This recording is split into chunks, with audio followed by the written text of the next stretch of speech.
Welcome to Kentucky Valley Educational Cooperative Special Education Regional Technical Assistance Center Autism Hour, and that's in partnership with the Kentucky Autism Training Center. And we have with us Kim Howard, who always does a wonderful job, and we appreciate so much that she's with us. Today's session is going to be on the Universal Design for Learning, and at this time I'm going to turn that over to Kim. And thank you all for being with us. Today is really about thinking through how do we plan for differentiated learning? You can call it differentiated learning, you can call it universal design for learning, but the big concept is that we know we have a lot of diverse learners, many different needs. We have lots of variability in the general ed classroom now or in the special ed classroom. So we have to start from the very beginning before we plan a lesson. So we have many, many different needs in our classrooms. We talk about neurodiversity. You've probably heard that term at this point. It is our friends whose brains work slightly different, which isn't necessarily a bad thing. Sometimes that's a really good thing. All of these abilities and disabilities come together, and we have to think a little bit outside of the box when we are planning our lessons for them. So it's not so rare, right? We used to say, it used to be our gen ed classrooms, not always, but our students were academically consistent, at least for the bulk of them. But what we find today is that 15 to 20% of Americans have a language-based learning disability, mainly dyslexia. That's right. So we have our dyslexic students out there. 4.4% of American adults are diagnosed with ADHD. 2.2% of Americans are adults with autism, and that's 4.4% currently of all children have an autism diagnosis. 30 to 40% of these folks are unemployed, which is really sad. And what is the goal of public education, right? When we think about what's our goal as public educators, our goal is to produce citizens who, when they graduate and leave high school, they can function, they can get a job, they can live in a household and manage their own finances and work and hopefully live a long and happy life, right? So that's our goal. I'm not saying we're doing anything wrong, so don't think that. The system is just, we have to change the system, and we have to start somewhere. So, universal design for learning is actually research-based, and it's based off of brain research. And it says when we think about all learners, not just people with disabilities, we know that there is much diversity in the way that many people learn. And so we have to start from the beginning to think about how are we teaching, how can we add in universal design for learning to give kids a better chance to learn, and to show what they know. So we're going to talk through universal design for learning. When I first heard about it, I was like, wait, this is really similar to differentiated learning. Both of these are looking at and saying, here are groups of kids and our students, and we know that inside of a classroom with 30 kids, right? My son, when he was in second grade, they were 35, 35 children in his second grade classroom. And that's a lot of kids. It was an unfortunate year. And inside of that classroom of 35 kids were a huge variety of needs. So lots of things that we can do to help support our students. We are going to watch this video called The Right Size Shoe. Take a second here and we're going to watch this video and then I'll talk you through it. It's about getting the right size for our students who need it. And we all need the right size shoe.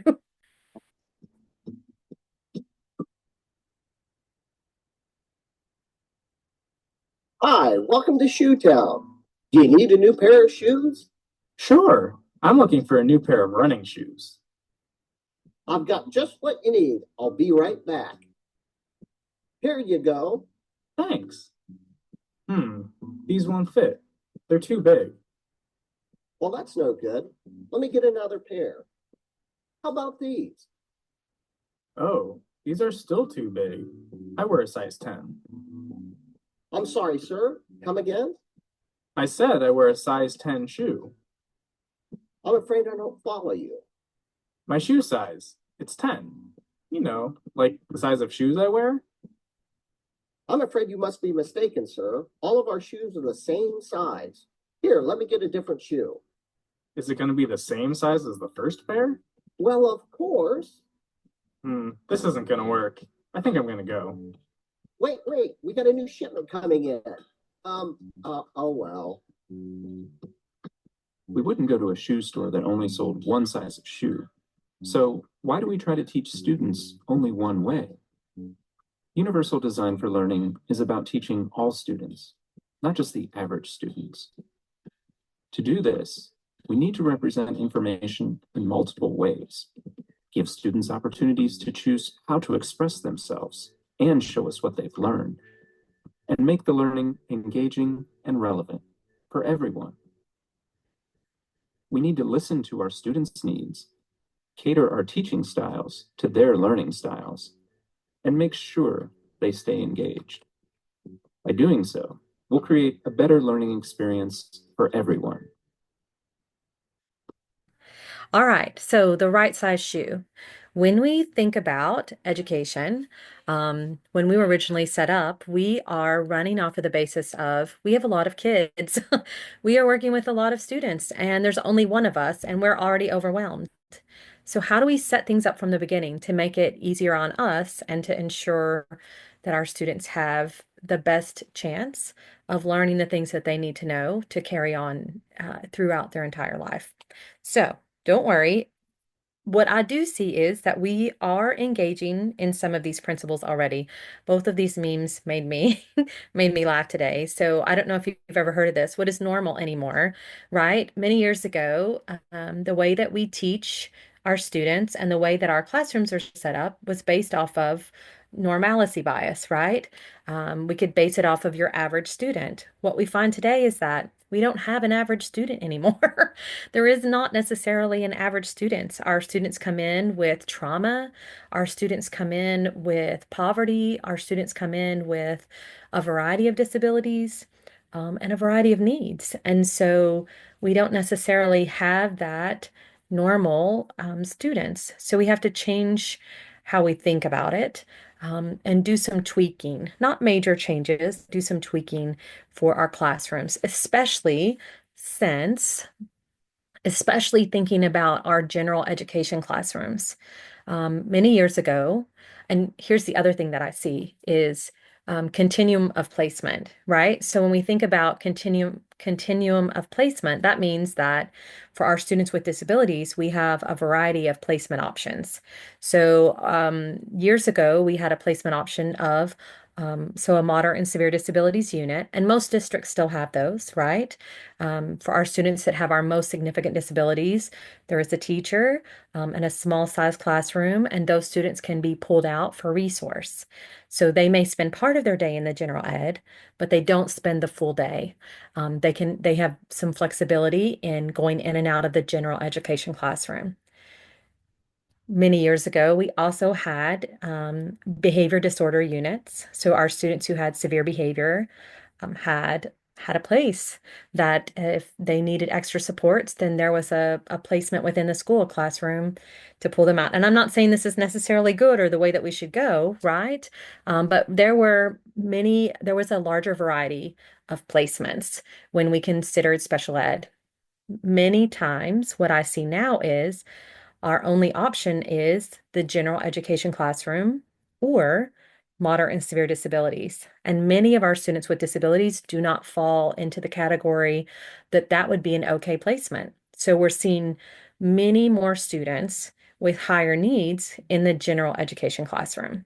They're in the general education classroom. And so we have to think through some changes to make that better for everyone.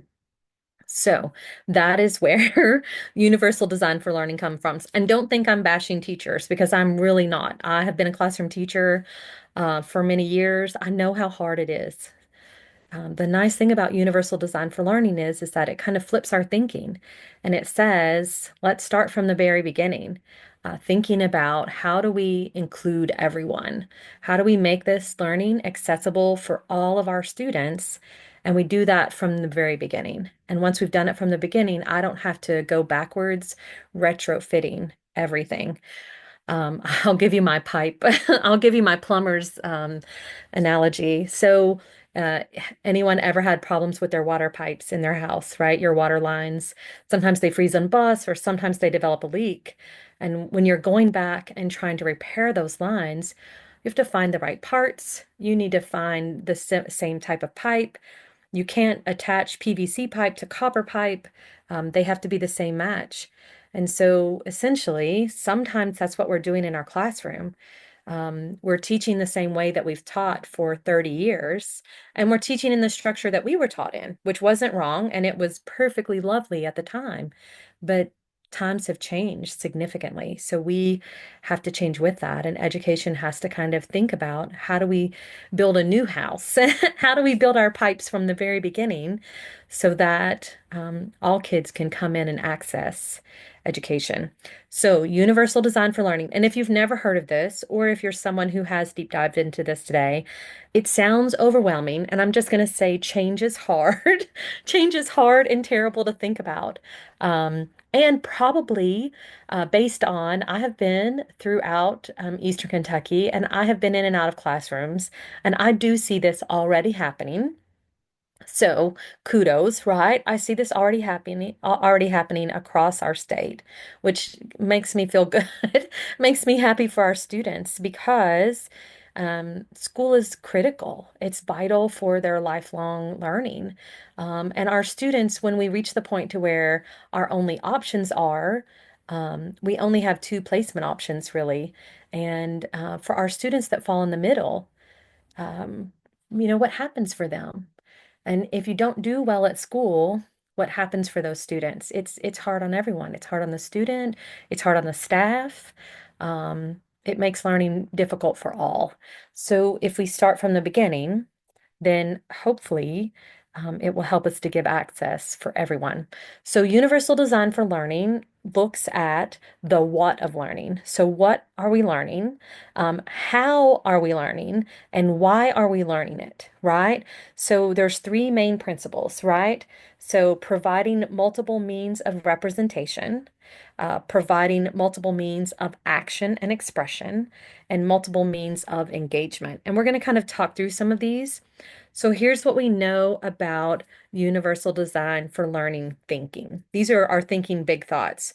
So what do we know about our learners and our context? What are we here to do, right? Are we teaching social studies? Are we teaching math? What are the potential barriers to learning?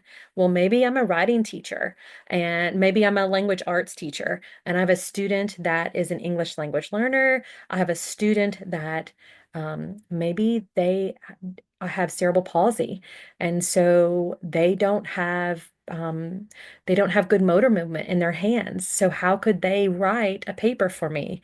Maybe I have a student. Maybe I have a student. Maybe I have a student that's missing a limb. So what are my possible barriers in teaching this lesson? And then identify supports. How can I support them? Well, my student with cerebral palsy, I'm putting them on some sort of electronic device. Maybe I'm teaching them to type. Maybe I'm giving them voice to text. How can I support them? How can we move around this or move through this barrier? So we, how do we use UDL to plan learning? So we use our UDL to plan out our learning, and then we teach it. We try it out. How did that go? We evaluate it, and then we revise it. What worked? What didn't work? So it's a circular pattern of thinking, right? Good classrooms are doing a version of this anyways, but I wanted you to have this graphic because realistically, it's a really good place to start. And universal design for learning is proactive planning. I'm not waiting until I get in the middle of the lesson to think about, gosh, the goal today was to produce a written page of information. The job was to produce a written page of information, but Johnny can't write. So what's Johnny's options now? Well, he could have a scribe, right? He could use typing. I could teach him to type potentially. Maybe I'm using voice to text. I'm thinking about that piece from the very beginning. How do I support all of the learners in my classroom? And it's not just put on the special ed teacher. Um, Universal Design for Learning looks at all kids belongs to all teachers, right? It means everyone has access, everyone belongs in the classroom, and that becomes our community together. So these are our national UDL guidelines. They're from a website called cast.org. If you are new to this, I encourage you strongly to go on there and just take a look. It uses it uses these guidelines to kind of help you think through the different pieces. So our green is engagement, our purple is representation, and our blue is action and expression, right? So green is how are we going to give kids choice? How are we going to give them choice and control? I just want to say choice and control is a part of antecedent-based interventions, which is an evidence-based practice for our students with autism, right? So a lot of these pair into the evidence-based practices or our our high leverage practices, right? A lot of UDL falls into that and supports those as well, right? Maybe it is in our purple representation. Maybe we're given opportunity to customize the display of information. That means for some kids, they're getting a full paragraph of information. For other kids, I'm highlighting the important pieces. Um, I am cutting down what they get. Or maybe for our gifted and talented kids, they're getting, lots of the extra pieces of that. I'm going above to give them additional access to extended information. Um, Action and expression is we vary and honor the methods of response. Um, We've all looked at active engagement. There's a lot of information about active engagement. We're optimizing access to accessible materials and assistive and accessible technology tools. I'm going to share later on in the presentation some options and some places to start to get access to assistive tech. That hopefully will help you get started. So these are kind of the key questions. We're thinking about how will they engage with the lesson? How does the learner engage in regulating their own learner? How do they sustain their own effort and motivation? And how do we engage the interest of all learners? How are we reaching higher levels of comprehension and understanding? How do we understand the symbols and expressions? And do they perceive what needs to be learned? Do they know what they're trying to learn here? Other key questions are, does this activity provide options that help all learners act strategically, express themselves fluently, and respond physically? Those are some of the key questions that we look at for our students. So this basically says the same information that I just went over. So I'm not going to read all of it, but I wanted to give you color coding is nice, right? And I wanted to give you the information in a couple of formats because I felt like I liked this display a little bit better than the actual UDL guidelines. It basically says the same information. It's just broken down a little bit more. And it gives you some ideas to help you get started when you're thinking about UDL. One of the things that I tell teachers, if this is new to you, or you're doing this but only sometimes, make it a goal to do just one lesson next week, right? Or one lesson when you come back. You don't have to do every lesson, right? Change is overwhelming. We talk about change for being very hard for our students that are autistic, but change is hard for everyone. I know the thought of having to change what I do is stressful, and I've done it the same way, and I have a pattern and a routine my own self as the adult. So start small and change a few lessons and see how it goes. Or maybe you change one subject area and see how it goes, and then roll that out across and over time. So it's not so overwhelming. So this is examples, so pictorial examples of what this means. So in the category of representation, maybe it's closed captioning access. Maybe it's a video. The kids are watching a video. Maybe it's sound, it's music. Maybe we're going to source information and we're looking at magazines, books, literature. Maybe it's a lecture from the teacher or a presentation from an adult. For expression, maybe we're offering drawing software. We're not asking the kid to necessarily write something, and I'm not saying they could do that for everything, but maybe they're drawing some things. Maybe it's a whiteboard. Maybe we're giving kids access to typing, posters, arts, crafts, drawing, speech to text or text to speech, assistive technology. Possibly it is just assistive technology, lots of different things. Um, Maybe it's how we're engaging.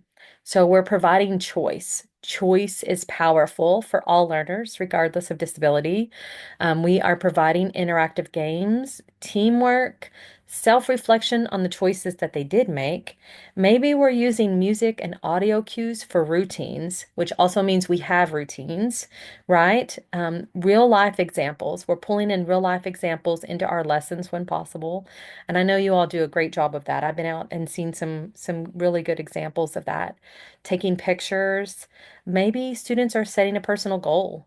And maybe we're doing community projects. I've seen a lot of schools move towards some project-based learning, which can be a part of this. So, just some ideas to get you started. Let them fidget, right? Neurodiverse learners, and many just gen ed students in general. I visited a kindergarten classroom this year, and it was early fall, so they'd been in school maybe a few weeks, probably less than, they were definitely in school less than 2 months. And when I came into the classroom to observe the child with disability, for a little while, I had a hard time picking them out because every child in the room, every child in the room was fidgety. They were all a little bit anxious. They were all doing lots of movement. And we're talking about 20, probably around 20 5-year-olds. Everybody was fidgety, right? Every child in that classroom needed access to be able to fidget. Um, Think about alternative seating. I see a lot of classrooms do that. Maybe it's pencil toppers. They make some very nice sensory stickers that could go on to the bottom of a desk or onto the side of a desk. I don't like fidget spinners, I'm just going to say. I don't especially for a gen ed classroom. I don't want to be distracting, but how can I increase movement? I'm giving brain breaks. How can I increase movement or give them access to fidgets? One of my favorite things to do is think outside of the box for access to fidgets. And I don't necessarily want my students to have to be responsible for holding the fidget or keeping up with the fidget. So one of the things that I have found really good success is waiting until the end of the school day. And anyone ever washed their car? You can those little handheld kind of chenille towels or little short mops.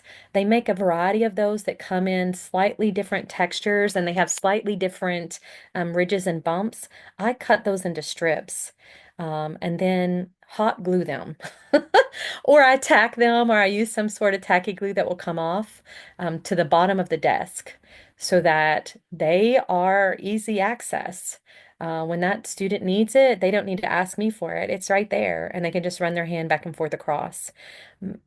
Maybe it is a band around the bottom of the chair legs, a foot band, so that the child can kick it without having to kick the chair leg or the desk, which makes a lot of noise and can create a distraction for everyone else. So think about how are we providing movement breaks, sensory breaks for all students because all students need them. The average 5-year-old, and I say average, after having said there are no more average kids, our typical 5-year-old, the attention span should only be 5 minutes. So if I'm 5 minutes into a lesson No wonder they're fidgeting, right? No wonder they're fidgeting. That's about the length of their attention span if they have a normal attention span. So it makes sense. And that means that if they're 10, we're talking around 10 or 12 minutes, right? If we're 15, it's not going to be much longer than about 15 or 20 minutes of sustained attention to task that they're not going to need some sort of short break to break up their day. Another great idea and something that we already do is use graphic organizers. We just need to be a little bit more specific about the when and how that we're using them. But graphic organizers are a great tool to use with all students. They are research-based and have been shown to be highly effective at increasing students' attention span to task and keeping students motivated and moving through the task. I don't know about you all, but I like a graphic organizer. I am going to say that I have, post-COVID, we do a much better job of giving agendas out during meetings, and I'm going to say I'm the worst for that. We do a much better job of giving out agendas that kind of show us what the flow will be. So graphic organizers do something similar. They show us the flow. They show us the flow through this activity. And they help with processing. So if you have students that struggle with processing and processing speed, when we're thinking about brain development, graphic organizers are a great flexible tool. They're going to aid in understanding and comprehension, and we can adapt these. There are a lot of different resources. We can find them everywhere. I have a friend who is a Canva queen. She makes her own graphic organizers, but I know that there are a ton of freebies out there. So this is universal design for learning and thinking about how are we using elements of graphic organizers as a part of our universal design for learning. So we can adapt them, right? If this particular slide makes suggestions of different adaptations. So make it less detailed. Offer a digital version. So maybe you're working on Chromebooks. How can we get access to a digital version? Provide a word bank. Cut out the words to sort. Use color-coded index cards for sorting items. Offer a choice. Maybe it's a choice of graphic organizers. We have a couple of them.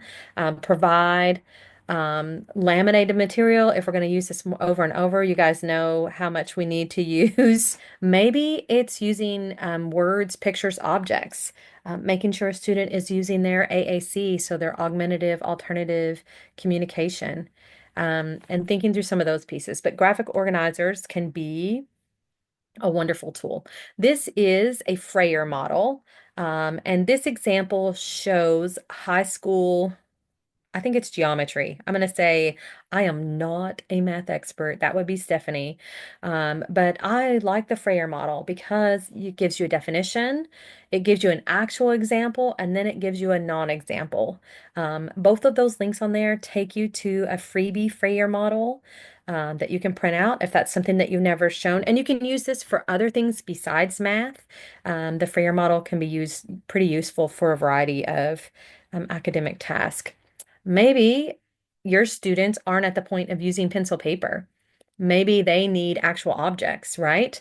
So one of the things about universal design for learning are giving kids options. Some of the kids in your classroom are using pencil paper products, and some of the kids in your classroom are utilizing objects. That is the level that they're at. So get out your hula hoops, right?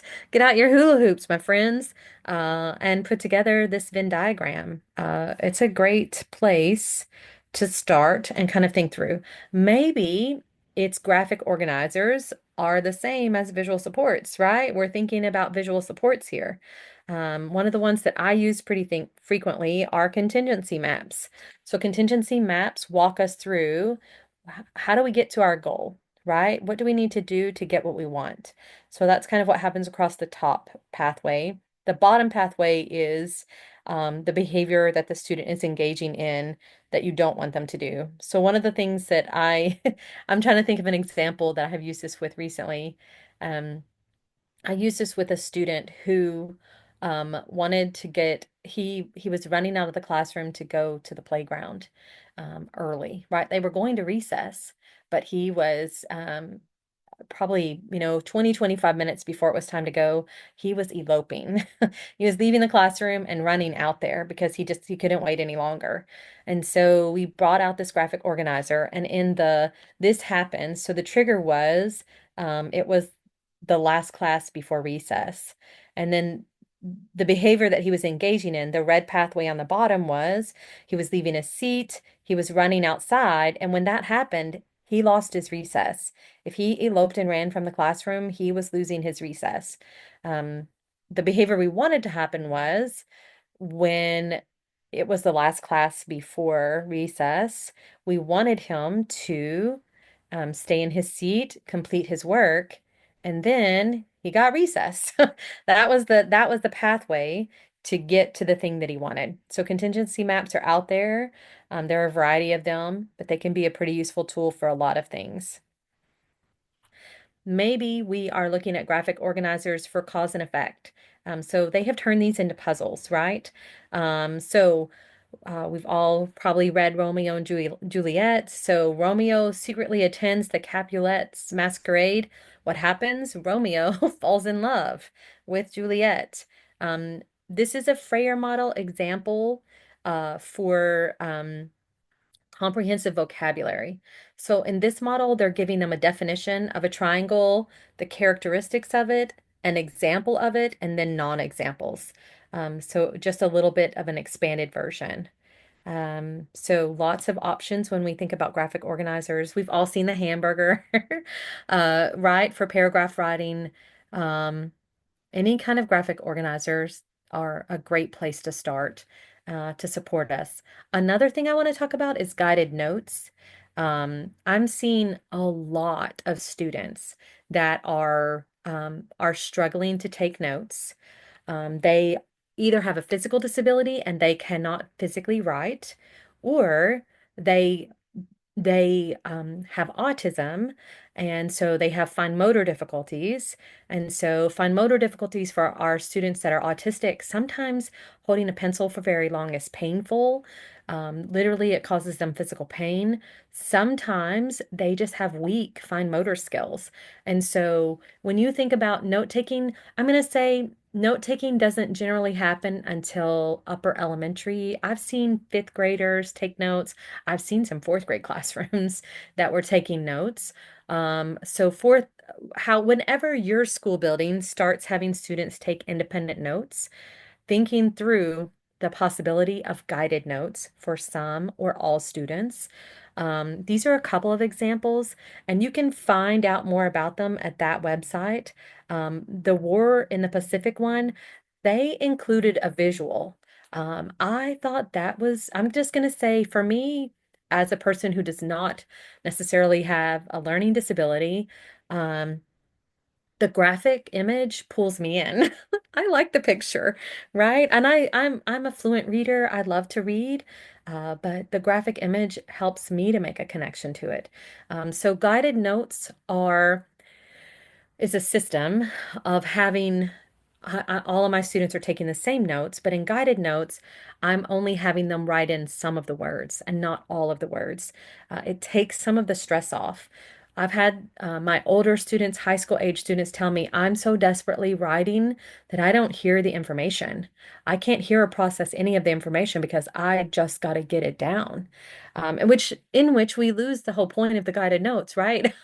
Or the whole point of taking notes of any kind is we want our kids to hear about and learn the topic that we're on. So these are additional social studies examples.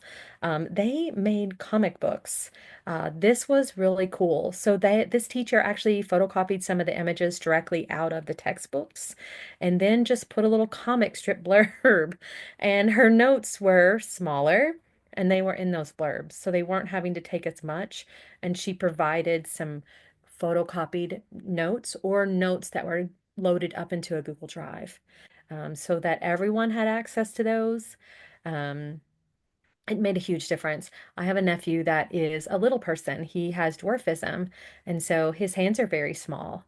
And he cannot physically keep up. He's upper high school age, but he can't physically write fast enough to keep up with taking notes. So You have to think through how does everyone in this classroom have access to be able to physically take notes? And I'm just going to say I have taken notes in high school and in college and even middle school to where it can be exhausting just on your hand. And after a while, you're just trying to write to keep up, but you don't have time to process the information. So making guided notes can be overwhelming. And I do not want to add more stress to anybody's life. Let me just say that. And I'm so sorry.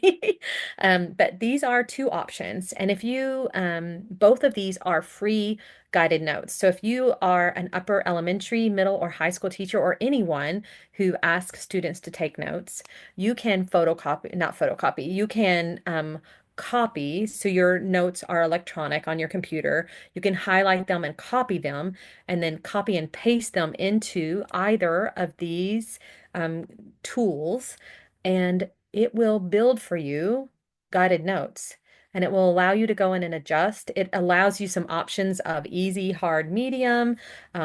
You can target specific words, and then you can change it, and they are free. Another note-taking system are Cornell Notes. So Cornell Notes is kind of a unique system of note-taking that you visually organize your notes, and then you can build a quiz out of it later without having to make flashcards or those types of things. So Cornell Notes are structured into this shape, right? The 5 R's. Record during the lesson, reduce and summarize the facts, which kind of go into the little circle, recite, and you cover the note-taking area using only your jottings. And I'm going to show you examples. This is not super clear. So I like this one a little better. So this is the way Cornell Notes work. You have your main idea, key questions, which you build after your notes are completed.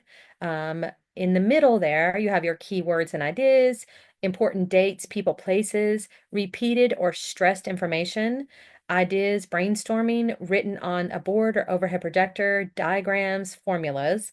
And then across the bottom is kind of a summary.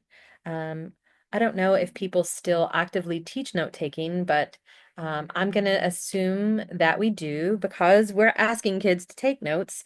And note taking is not something that you learn automatically, it's got to be taught. So we can think about, as the educator, what option is best for the content area that we teach. Maybe we pick one of these. Maybe there's another option out there that you like better. So these are just a couple of examples of Cornell Notes after they're filled out. And I'm going to show you an adapted version in just a second. Okay, so this shows an adapted version or how they adapted a version.